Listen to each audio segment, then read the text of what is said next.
Muchísimas gracias, Ana Laura Santamaría, por la invitación, a la Cátedra Alfonso Reyes, por supuesto, al TEC de Monterrey y a ustedes por estar aquí. Les confieso que cuando Ana Laura me hizo esta invitación y me habló del tema del que querían que hablara, dudé al principio de qué manera lo abordaría. Yo que he escrito tanto sobre autoras, sobre autores también, ¿no? Pensé desde dónde voy a abordar mi propia escritura. Y como lo que me están pidiendo es mi experiencia como autora, tengo que hablar también de mi vida, ¿no? Tengo que hablar desde el cuerpo, desde ahí me están pidiendo que hable. Bueno, le comentaba ayer a Ana Laura que mi abuelo fue regiomontano, era regio, y una de las cosas que se decían del abuelo es que era muy franco, muy sincerote. Es uno de los mitos urbanos que corren sobre los regios, que son muy francos. Así que pensé que lo primero que tenía que tomar como punto de partida sería la honradez. Hablar desde la experiencia, pero sin ocultamientos, sin pudor, impúdicamente, desde el cuerpo. Y eso es lo que voy a hacer ahora. Desde chica tuve una clara percepción de la diferencia. Y esta diferencia nació con el cine. Recuerdo la tarde y la casa de Tlalpan, el televisor en blanco y negro y la película. Se llamaba Besos Brujos. En cierto momento, la actriz Libertad Lamarque se lanza contra el canalla que la ha secuestrado buscando echarlo de su vida, aunque antes le exige: devuélveme los besos que me robaste. Y acto seguido se hace cargo de la devolución, es decir, lo besa. A lo mejor algunos de ustedes han visto esta reliquia. Observé la escena con pasmo y fascinación. Por la literatura sabía de amantes despechadas que tras la ruptura pedían la devolución de cartas, anillos, listones y otros objetos. En cambio, no había sabido de nadie que pidiera la devolución de sus besos. La frase empezó a ser algo más que el kitsch que después constituiría un recurso central en mi obra. En ese momento se volvió el punto de partida de una educación sentimental y también la certeza de que yo, igual que la actriz, pediría la devolución de mis besos algún día. Habitar este cuerpo marcó desde el inicio una forma de gestualizar y de moverme, un modo de hablar y desear lo que como niña me estaba permitido. En aquel entonces, ser mujer era sobre todo un modo de no hablar, según yo veía en mi madre y mis tías. Un modo de no intervenir en las conversaciones de los hombres más que cuando suspendían la charla y llegaba el momento de la tos o de ir por un bocadillo o por una copa. En la esfera privada, en cambio, nadie las podía callar. En público, mi madre y mis tías ensayaban distintos modos de atender a la conversación de los señores con cierto interés. No es que no tuvieran algo interesante que decir, era una actuación, algo semejante al devuélveme los besos de aquella película, un performance. A fuerza de escuchar lo que decían unos y otras, descubrí muy pronto el placer de la lectura. Fue el hábito de oír observando esa representación el que me llevó a la literatura. Leer es oír otras voces, es estar siempre en compañía, es habitar un cuerpo que sea capaz de migrar de su condición inicial, siendo hombre y mujer, es resistir a la tentación de resolver esa discrepancia o cualquier otra. Es poder disentir, es poder decir no. Es ser Ana Karenina y arrojarse y no arrojarse a las vías del tren. Es ser el Quijote y el Marqués de Sade y soñar sueños imposibles o prohibidos. Es ser un alma sin género, un alma degenerada, para desde allí explorar los límites del conocimiento, como quiso Sor Juana. Leer es un acto travestista.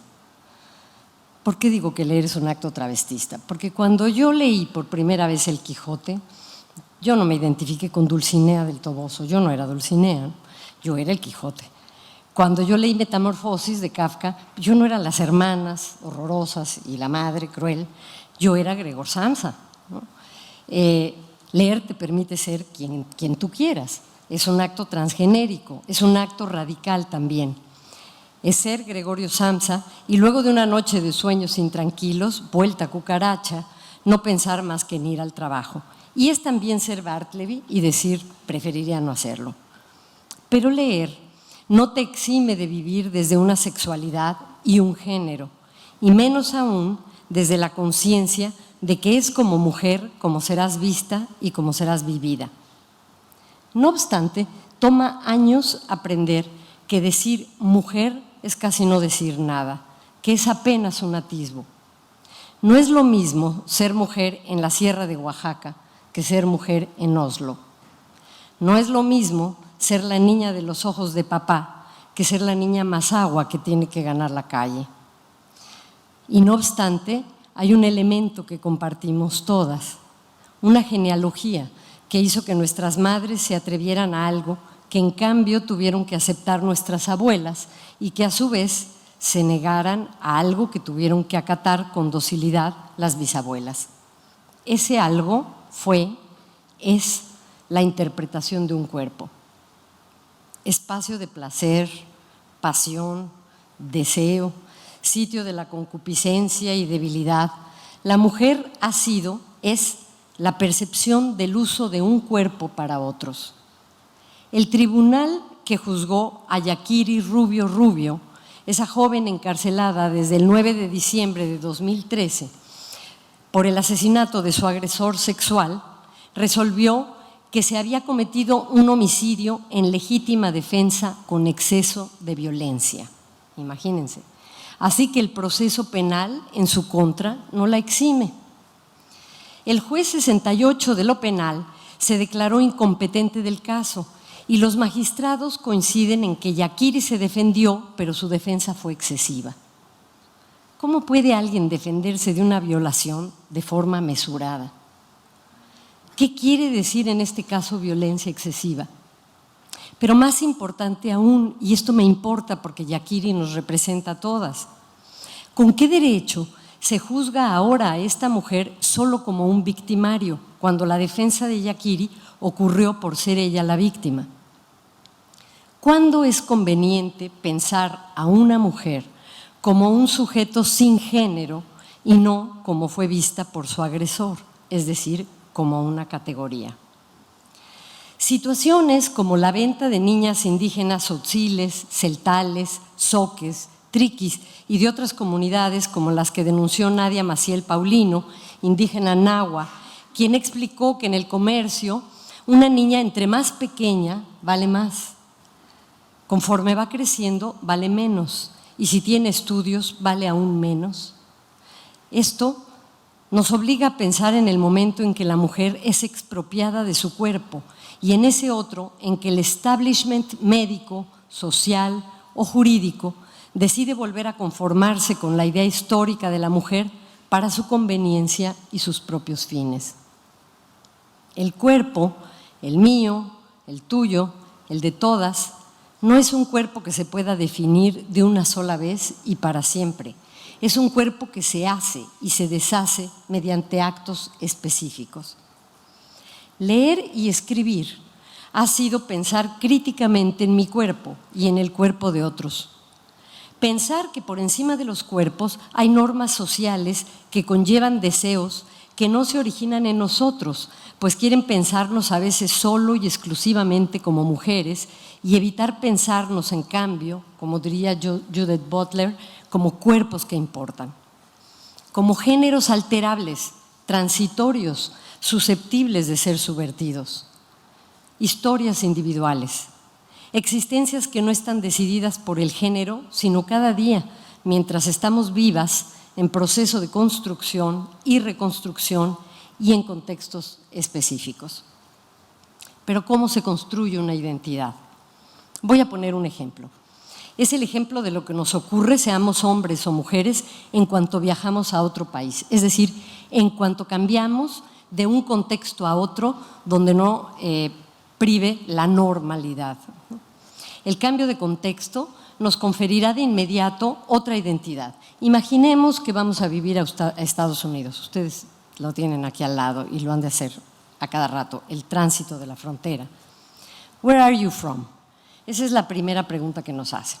La pregunta que harán repetida en cualquier situación y a cualquier hora, y si vives allá puede ser desquiciante. No si vienes de lo que ellos consideran West, Occidente, ¿no? Se entiende. Pero si llegas a Estados Unidos de un país del tercer mundo, se vuelve esa pregunta lo que Paul de Man llama la pregunta retórica, para la que solo hay un tipo de reacción posible. Era mi caso, era 1988 y yo acababa de llegar a Los Ángeles a estudiar en UCLA una maestría. Me había apoyado una beca Fulbright y lo primero que oí fue "Where are you from?", por supuesto. Cada vez que yo respondía a esta pregunta, me daba cuenta de que hacía surgir en el otro una gama de prejuicios. En el momento en que yo decía Mexican, I'm from Mexico, ¿no? No interesaba la respuesta en realidad, porque esta respuesta se convertía en una especie como de impulsor de prejuicios sobre lo que es ser mexicano, seguida de mi parte por una interminable defensa. Sí, soy mexicana, pero no soy esto, ni esto, ni esto, soy esto otro, ¿no? Era inevitable, es inevitable, estar dando vueltas en un carrusel sin salida. Surgía la pregunta, yo respondía, sonreía. La sonrisa aquí es parte esencial en la construcción de la identidad, porque fíjense, es el juego del cuerpo que quiere ser aceptado, admitido, quiere no ser visto como lo otro. Pues yo trataba de romper el dique y de bajarme del carrusel y hablaba de lo que creía ser, ¿no?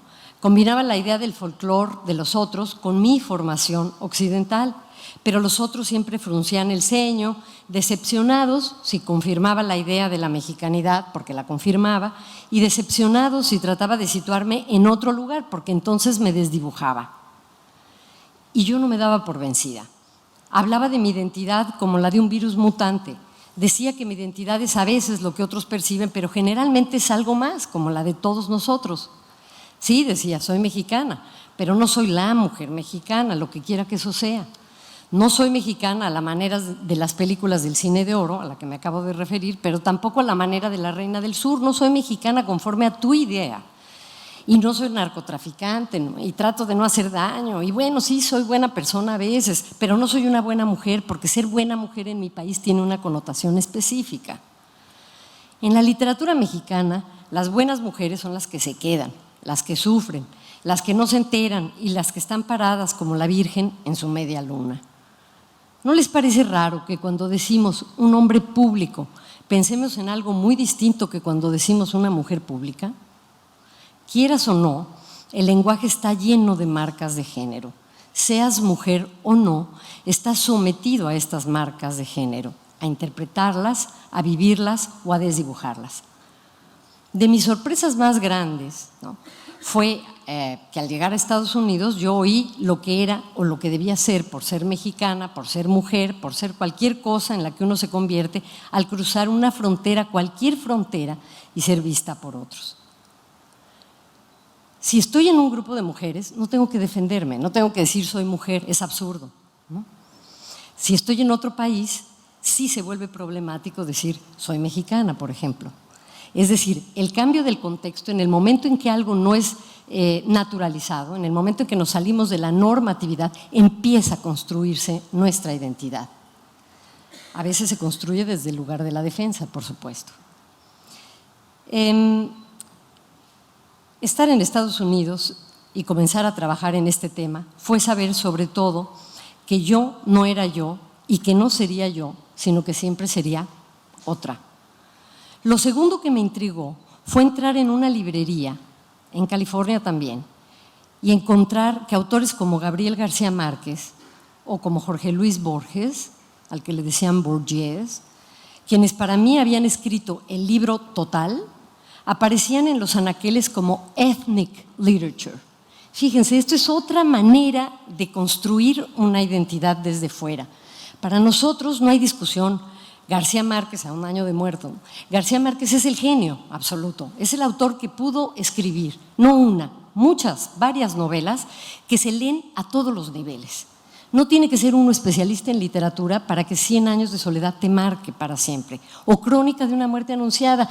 Imagínense qué prodigio de novela policíaca. en la que en 5 líneas te dicen todo lo que va a ocurrir, te hablan del muerto y de quién lo mató, y sin embargo no puedes dejar de seguir leyéndola. Y es una novela que está construida a partir de todos aquellos azares que hicieron que no se pudiera impedir esa muerte, ese asesinato. Es una idea brillante y es una construcción magnífica, ¿no? De 100 años de soledad ni hablar, porque todos saben y todos la han leído seguramente. Y se lee en todos los países, y alguien como Coetzee de pronto hace un ensayo extraordinario sobre la obra de García Márquez. Pero en Estados Unidos está en los anaqueles de ethnic literature, literatura étnica. Lo mismo pasa con mucha literatura escrita por mujeres. Está en los lugares donde están las obras escritas por mujeres. Hace una semana, en la Feria del Libro de Yucatán, se inauguró la Casa de la Escritora y me invitaron. Y mucha gente preguntaba, ¿de cuál escritora? Y entonces la directora de esta Casa de la Escritora dijo, de ninguna, o de todas o de todos, porque cuando se inaugura la Casa del Escritor nadie pregunta de qué escritor, todo el mundo sabe que es una residencia a la que uno puede solicitar, el ingreso, ¿no? E irse a escribir. Bueno, era una suerte de provocación también el hecho que se llamara la Casa de la Escritora, por supuesto. Pero imagínense si nosotros tuviéramos un anaquel donde pusiéramos literatura masculina. ¿Cómo la definiríamos? ¿Qué elementos la constituirían? ¿Quiénes sí entrarían en ella? Bueno, total, que ambas cuestiones, el hecho de que estuvieran estos libros en esos anaqueles, de que hubiera cursos específicos sobre literatura de mujeres y no sobre literatura de hombres, que las mesas donde participaban autoras se llamaran mesas de literatura de mujeres, así como esta plática a la que me acaban de invitar, mi experiencia como mujer, pero que nunca se haga cuando se trata de escritores hombres, y que estemos todas siempre obligadas, esta es otra parte de la construcción de la identidad no elegida, a decir qué cosa es ser mujer y ser escritora. Qué interesante sería si alguno de ustedes escribe, que yo le pidiera que pasara aquí al frente y dijera qué cosa es ser hombre y ser escritor, y que tratara de contarlo desde el cuerpo, desde su experiencia identitaria. ¿Cómo lo haría? Bueno, este tipo de asociaciones y de clasificaciones tenían que ver con esa pregunta a la que me he referido, con la pregunta retórica, ¿de dónde eres? ¿No? Esa pregunta encierra el origen del crimen. Escribí mi primera novela, La corte de los ilusos, a la que se refirió Ana Laura, partiendo de la idea de que ser mexicano es tener que justificarse siempre. No, ahora me voy a ir a la identidad del país, de lo que somos como país, que fue para mí trabajada desde fuera en esa primera novela, que entre paréntesis, yo no tenía ninguna otra aspiración más que escribir una novela y que me la publicaran. Eso es lo que yo quería, ¿no? Jamás imaginé que iba a suceder lo que sucedió y que además de ganar ese premio se reimprimiera varias veces, se reeditara y que ahora a 20 años se vaya a hacer una edición conmemorativa, porque resultó que esa novela se convirtió en el emblema, se llama La corte de los ilusos, bueno, ya lo dije, se convirtió en el emblema de lo que ocurre sexenio tras sexenio en nuestro país. Solamente vas cambiando el nombre de los personajes y sucede exactamente lo mismo. Se trata de una corte de ilusos que no se dan cuenta de qué país es el que están gobernando. Se trata de la construcción de una pretensión, la mexicanidad nobiliaria, que puede aparecer de pronto en una carroza en Londres, ¿por qué no? Claro, y en un baile donde hay una reina, ¿no? Y si ustedes se van hacia atrás, se dan cuenta de que la novela, sin que yo tuviera ese propósito tampoco, fue pudiéndose identificar con cada uno de los momentos de los distintos gobiernos que hemos vivido, y esto obedece simplemente a una cuestión, y es que la historia es cíclica, como sabemos, ¿no? Y que si no tratamos de trabajar contra ella y analizándola, pues estamos condenados a repetirla.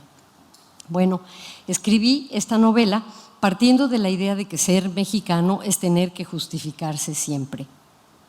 La novela es una farsa, es una saga irónica de nuestra supuesta independencia de España en 1821, en la que no se nos ocurrió mejor idea para ser libres que fundar un imperio a imagen y semejanza de aquel imperio del que nos estábamos liberando, ¿no? Para fundar este imperio, Iturbide mandó pedir grabados del imperio napoleónico, y se construyó un traje idéntico al de Napoleón. Por ejemplo, ahora sonreímos, pero en esa época parecía perfectamente lógico, porque si tú quieres ser un emperador, ¿qué haces? Pues acudes a quien es un emperador, no tienes otra referencia o no se te ocurre. Además de esto, nosotros tuvimos en esa época un emperador que vistió el traje napoleónico y una clase social, la nobleza mexicana, que se dedicó a comprar títulos expedidos por el flamante imperio. O sea, había forma de convertirse en noble en esa época, ¿no? Se imaginan de qué manera. Pero claro, toda esta corte que fue formada por una élite no es lo que decían los libros. Yo no sé qué pasa en su generación, cómo lo leyeron ustedes en los libros de historia, pero yo les voy a contar cómo lo leí en la mía. Iturbide era un personaje incómodo, era una no persona. Esto era también muy enigmático, porque el momento en el que empezamos a ser independientes, el sujeto que representa esta independencia es una no persona. En los libros de historia, cuando yo era chica, ¿no?, estudiaba en la escuela, Iturbide aparecía rapidito, así como queriendo no mencionarlo. Decía, el consumador de la independencia. Y uno de chico ni siquiera sabía muy bien qué significaba esto del consumador de la independencia. Recordarán cuando iban ustedes en la primaria cómo las palabras significaban también otras cosas, cómo acceder al diccionario es parte también del proceso de madurez, de convertirse en adulto, pero cuando uno es niño hay muchas palabras que no conoce y entonces le pone significados por su cuenta. Hago aquí un brevísimo paréntesis, pero yo me acuerdo, porque esta es la manera en la que yo empecé a leer en realidad. Mi experiencia más antigua con la literatura tiene que ver con un olor y con una voz, es el olor y la voz de mi madre. Son las historias que contaba mi madre, eso es literatura oral. Y el mundo contado por mi madre era muchísimo más interesante y apasionante que el que ocurría cuando abríamos la puerta, ¿no?, que el que se daba en la realidad de la calle, porque solemos contar las cosas con un cierto énfasis, porque para narrar hay que construir a partir de una crisis o de un problema o de una hipérbole. Es decir, mi madre es exageradísima cuando cuenta las cosas, igual que yo, ¿no?, igual que muchos. Es melodramática también, entonces nosotros vivíamos en un lugar lejanísimo, ahora ya nada es lejano porque la ciudad ha crecido monstruosamente, que se llamaba Tlalpan, y que tenía un banco, nada más un banco, que se llamaba pomposamente Banco Internacional y tenía 2 empleados, el Banco Internacional. Entonces mi mamá nos contaba, a mi hermana y a mí, la historia de esa pobre cajera que veíamos, que para mí pues era una señorita muy, muy bonita, ¿no?, y muy arregladita. Nos contaba la historia de esa pobre mujer a la que habían dejado vestida y alborotada. Y pues nosotros no sabíamos qué era dejar a alguien vestida y alborotada. No sabíamos qué era ser una mujer de cascos ligeros, ¿no?, por ejemplo, igual que ustedes seguramente cuando eran niños, ¿no? Mi madre siempre nos decía para todo, eso lo pagarás con creces. Entonces yo crecí pensando que las creces eran un tipo de moneda, ¿no?, que ojalá yo ganara en creces para poderle pagar a mi mamá. Tengo una amiga que me contaba que su papá trabajaba en una fábrica de aceros que se llamaba Fortuna. Entonces cada vez que el papá en las mañanas decía voy a Aceros Fortuna, pues ella creía que iba a llegar el papá con un talego lleno de monedas de oro, porque leía unos cuentos que se llamaban Marujita, ¿no? Entonces Aceros Fortuna pues quería decir llegar rico, ¿no?, ir a hacer fortuna. Total, todas estas palabras que uno oye en la infancia son los primeros talismanes, son esas joyas, son ese secreto que nos va a acercar después a lo literario, porque lo literario consiste en aprender a ver en la realidad algo distinto y lo mismo, aprender a tener esa doble mirada, esa mirada oblicua, ¿no?, o simultánea. Por un lado, el lenguaje, el instrumento de la literatura, es aquello con lo que comunicamos lo práctico todos los días. Este es el problema también de la literatura, que no existe en la música o que no existe en la pintura, que tienen su lenguaje específico. Nosotros tenemos que comunicar, y cuando leemos nos enfrentamos a un lenguaje que está diciendo las cosas que sí refieren de manera semejante a la del lenguaje de todos los días, pero que también marcan una diferencia radical. Yo me acuerdo que en la Facultad de Filosofía y Letras, en los 80, me tocó ir a Juan José Arreola, ya no daba clases, pero dio una conferencia y dijo una frase que nunca se me olvidó sobre lo que es la literatura. Y ahora vuelvo a esto. dijo: miren, muchachos, yo entonces formaba parte de ese feliz grupo de los muchachos, ¿no? Miren, la literatura no es lo que está en los libros. La literatura es la posibilidad de ver los vitrales de Chartres en una rebanada de jitomate y en una sopa de pescado los misterios del fondo marino. Y yo dije, eso es exactamente lo que yo quiero, ¿no? Este es mi problema. ¿A qué me voy a dedicar si lo único que yo sé hacer en la vida es leer? Y es lo único que me gusta, además. Bueno, eso es lo que yo decía entonces, ¿no? Pero a mí me decían: niña, ya ponte a hacer algo, deja de leer, como si leer fuera no hacer nada. Es parte también de la lucha por la literatura. Pero bueno, regresando a todo esto, uno leía que Iturbide era el consumador de la independencia y que había entrado con el ejército trigarante. Y uno decía, pues vaya mérito, o sea, muchos entraron también con su ejército, porque basta con leer la historia de la independencia y de la revolución, ¿no? Para darse cuenta de que todos los personajes heroicos están narrados más o menos de la misma manera. Pero en Iturbide había un enigma. Había hecho esto y luego había desaparecido de la historia. Luego ya no sabíamos absolutamente nada más de lo que había ocurrido con él. Sabía yo que estaban sus restos en la Catedral Metropolitana, pero esto la mayoría de la gente no lo sabe tampoco, ¿no? Como que hemos querido borrar esos 11 meses de la historia del imperio. Otra de las paradojas es que cuando entra con el ejército trigarante el 21 de septiembre de 1821 a la ciudad, con todo boato, pompa y una misa especial que se celebra con el obispo en la catedral, etcétera, donde le van a imponer la corona, le preparan un platillo digno de su altura. Y ustedes saben cuál es ese platillo, ¿no? Porque ese platillo sigue siendo uno de los platillos emperadores de la cocina mexicana, mientras que el emperador estuvo solamente 11 meses en ese imperio. Pues son los chiles en nogada, que tienen los colores de la bandera, ¿no? Los hicieron las monjas, todos los grandes platos los hicieron las monjas para hombres, el mole lo hicieron para un obispo, el mole poblano, y estos chiles en nogada para el emperador con la bandera del ejército trigarante, blanco, rojo y el verde del perejil. Bueno, pues yo sabía muy poco, porque estos libros solo hablaban de un jinete que entró a la Ciudad de México, seguido del ejército trigarante, cuyas garantías se pusieron en tela de juicio en el minuto en que se ciñó el cetro y la corona en plena catedral. Yo no quería, me obligaron. Esto es lo que entre líneas se leía que dijo el Libertador después, ¿no? Y siempre sostuvo que fue el pueblo el que le pidió que fuera emperador y que la historia lo absolvería, la frase estelar de todo fracaso histórico. ¿Cuánto narcisismo encerraba esta tragedia? ¿Por qué, me preguntaba yo, en cuanto el héroe lograba ingresar al gran libro de la posteridad, la historia no se escribía o no se podía escribir de otra forma? ¿Por qué tenía este problema de estructura? Fíjense que cuando leemos, lo primero a lo que nos enfrentamos es a una estructura. A veces no somos conscientes de ello, no tenemos por qué serlo si no nos dedicamos a la literatura. Cuando ustedes van al confesor, ¿no?, quien vaya, se dará cuenta de que lo primero en lo que tiene que reparar su inconsciente es en una estructura, es decir, tiene que ir a confesar un pecado y ser absuelto por ese pecado. Si ustedes no van a confesar pecados, el Padre les va a pedir pues que se retiren, que le den espacio a alguien más. Tienen que caer necesariamente en esa estructura, el pecado y la absolución.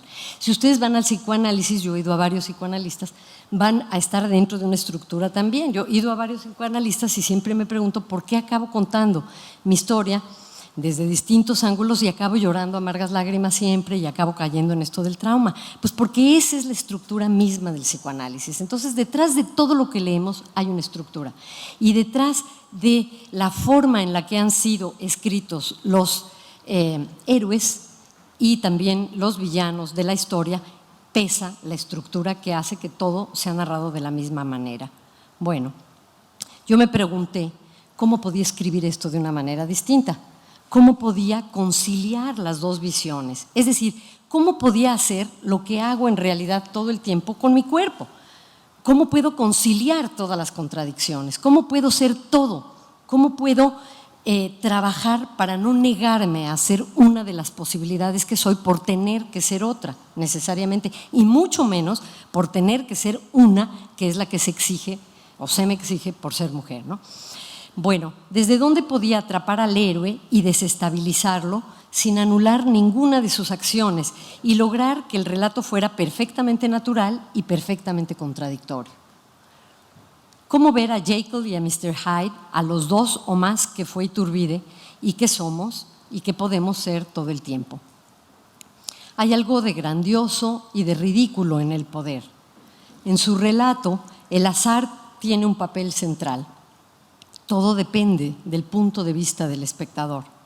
Y en ese sentido, yo tenía una posición privilegiada.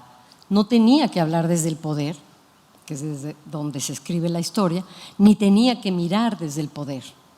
La marginalidad histórica de las mujeres me dio a mí la ventaja retórica. Lo que hice fue subvertir los planos y cambiar el punto de vista. Poner al hombre público en el ámbito de la vida privada, y eso es lo que hago en todas mis novelas. ¿Qué pasa con el hombre público cuando lo acomodo en este otro lugar?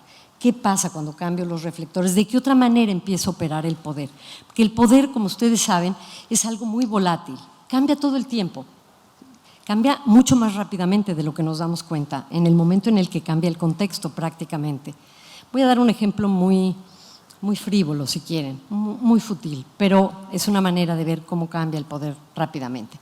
Van ustedes a una cafetería, está llena de gente, levantan la mano y están llamando a la mesera o al mesero porque quieren café, y la mesera sí los ve pero no los atiende, y ustedes entonces empiezan a generar una especie de sentimiento rencoroso y de buscar una estrategia para llamar a la mesera, y la siguen llamando y la siguen llamando y la mesera no acude por alguna razón. Vamos a imaginarnos esta situación hipotética, ¿no?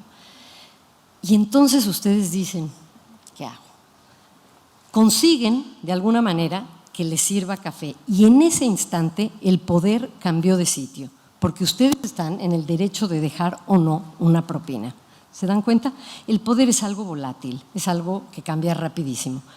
Bueno, lo que hice fue subvertir los planos entonces y poner al hombre público en el ámbito de la vida doméstica y traer a un primer plano a las mujeres, a ese grupo que siempre hace de extra en la película de la historia.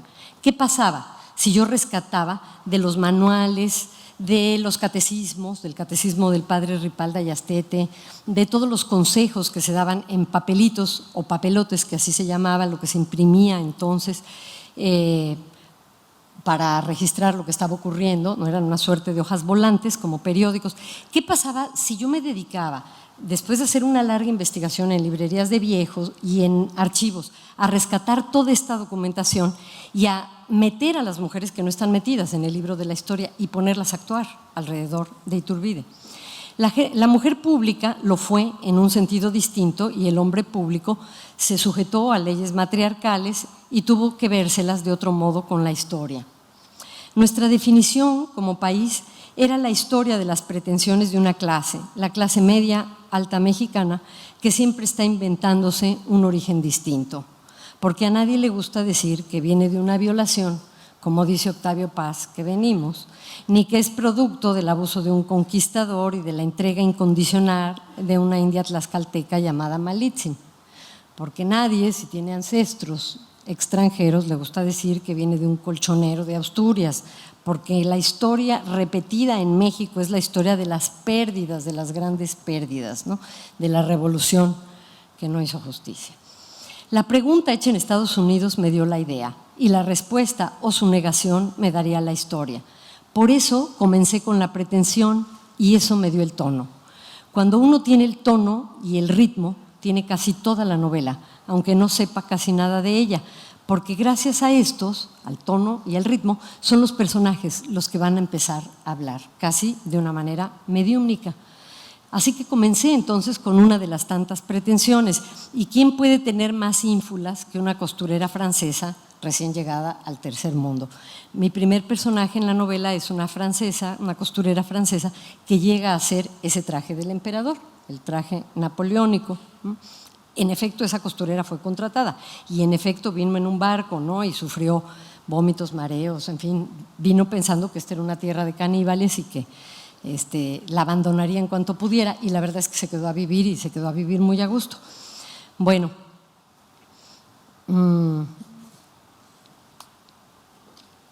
where are you from? ¿Cómo explicar que uno es, pero no es?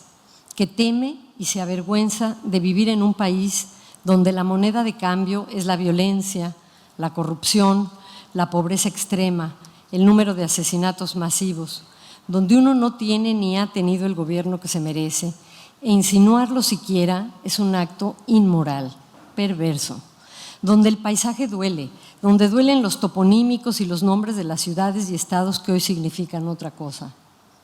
Y todos estamos viviendo este momento histórico, un momento que es inédito al decir de los padres y de los abuelos.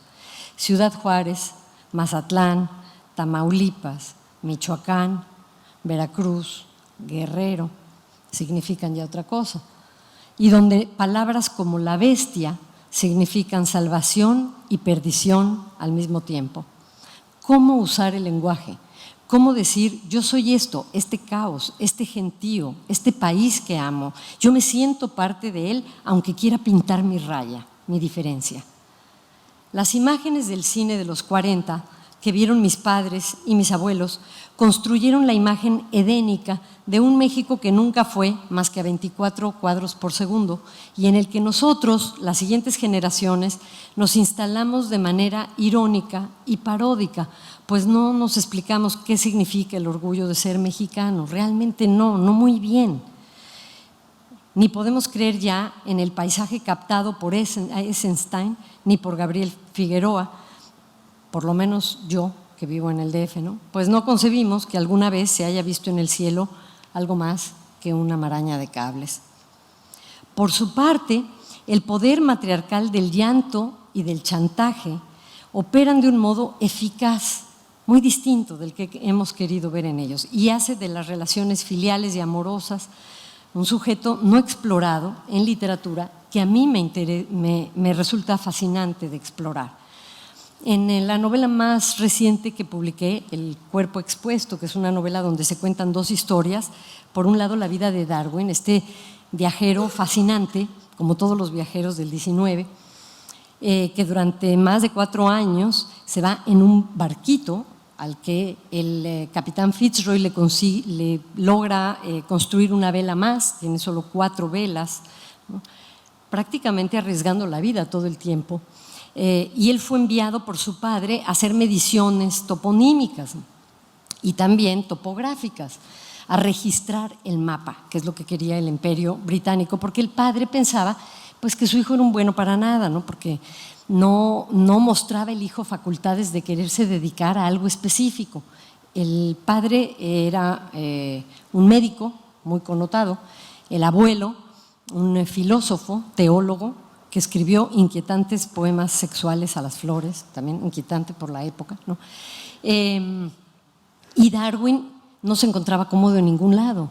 Cuando acompaña al padre a una de las visitas médicas y ve la primera vez cómo se opera a un par de niños atándolos con correas, porque no existía la anestesia, por supuesto, como ustedes imaginan, pues huye horrorizado, ¿no? Piensa que eso no es lo suyo. Entonces, imagínense al padre de Darwin con un hijo que no se dedica a algo, que pertenece a una clase social en la que, por supuesto, tiene que conservar el apellido y la honra de la familia y todo esto, y parece no hacer otra cosa que coleccionar y coleccionar y coleccionar, ¿no? Y juntar cosas sin ningún sentido. Cuando le ofrecen al padre la oportunidad de que el hijo se suba en el Beagle y haga estas mediciones, el padre dije, claro que sí, por supuesto, ¿no? Y allá va el hijo, naturalista.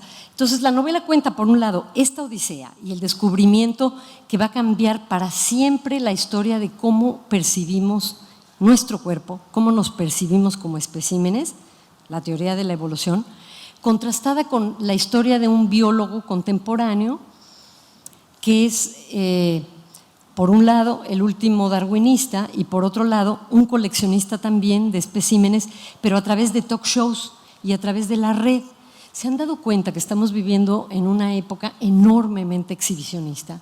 ¿Se imaginan ustedes en 50 años cómo vamos a ser vistos? Todo está fotografiado, casi no hay minuto que no esté fotografiado, que no esté registrado de manera gráfica. A la gente le gusta subir a la red su historia privada o la historia que construye esta identidad construida como vida privada.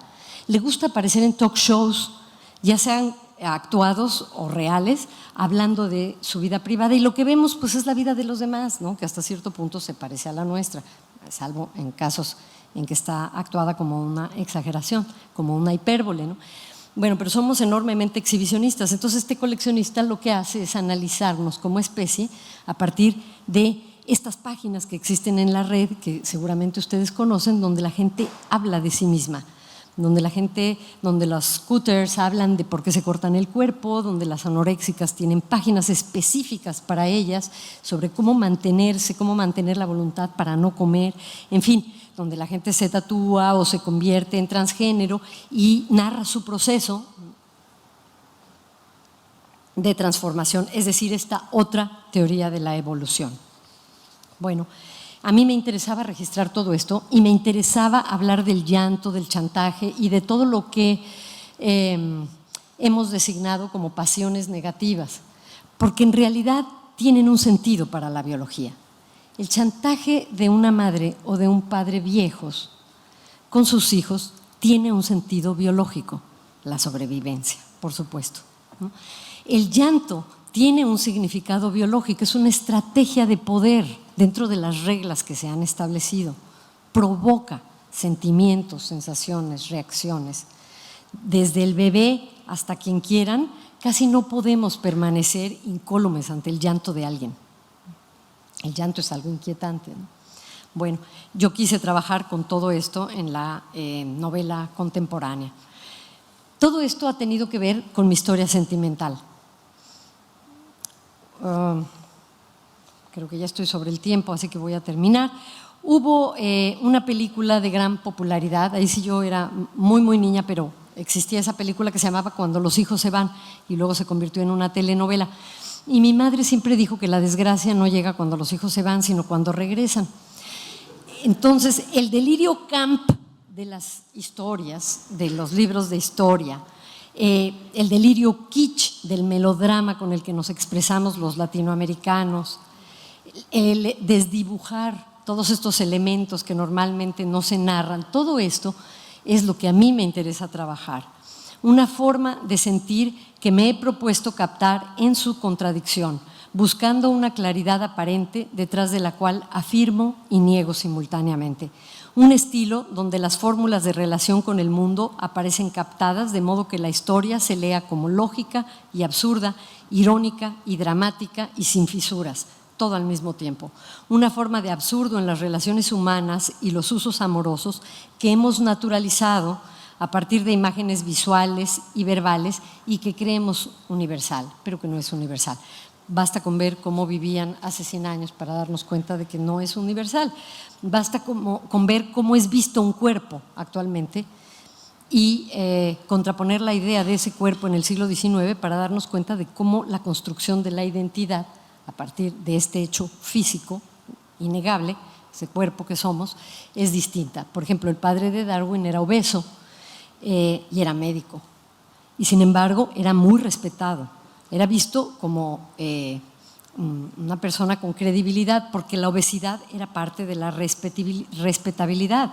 Es un lenguaje en el 19 que quiere decir yo tengo recursos económicos, ¿no? Era tan gordo que cuando llegó a pesar 120 kilos ya dejó de pesarse. Ahí ya decidió que no se pesaría más y entonces mandaba a un sirviente en avanzada para ver si el tapanco de la casa donde tenía que atender al paciente resistía el peso del médico, ¿no? Pero su cuerpo, su persona, eran vistos de una manera muy distinta de como ahora es vista la obesidad, ¿no? Bueno, me brinco ya varias partes porque estoy sobre el tiempo, pero regreso a ese principio del que hablé. Por eso, cuando escribo, pretendo ir más allá de la diferencia entre lo masculino y lo femenino para preguntarme a partir de lo humano desde el cuerpo. preguntarme cómo sobrevive un cuerpo y qué vidas son dignas de ser consignadas y de qué modos distintos puede leerse y puede escribirse la vida. Mientras no sepamos que es falso, que las mujeres son un grupo identificable de una sola vez y para siempre, el cuerpo de las mujeres seguirá siendo un territorio bajo sospecha. Cuando era adolescente, escuché que a las mujeres la debilidad del cuerpo nos hacía más vulnerables a las pasiones, a las ajenas y a las propias. Eso explicaba que el canalla le robara besos a Libertad Lamarque, pero que ella le exigiera la devolución de los mismos fue algo que solo comprendí, o sea, la ironía que hay en esto fue algo que comprendí solo cuando empecé a leer, es decir, a leer entre líneas. A partir de entonces, la metáfora de la teatralidad se resignificó. Esa devolución de los besos fue un devuélveme mi cuerpo, mi individualidad, mi historia única, la que cada uno de los que estamos aquí tenemos. Porque tenemos un cuerpo que piensa y decide por sí mismo, un cuerpo que importa. Muchas gracias.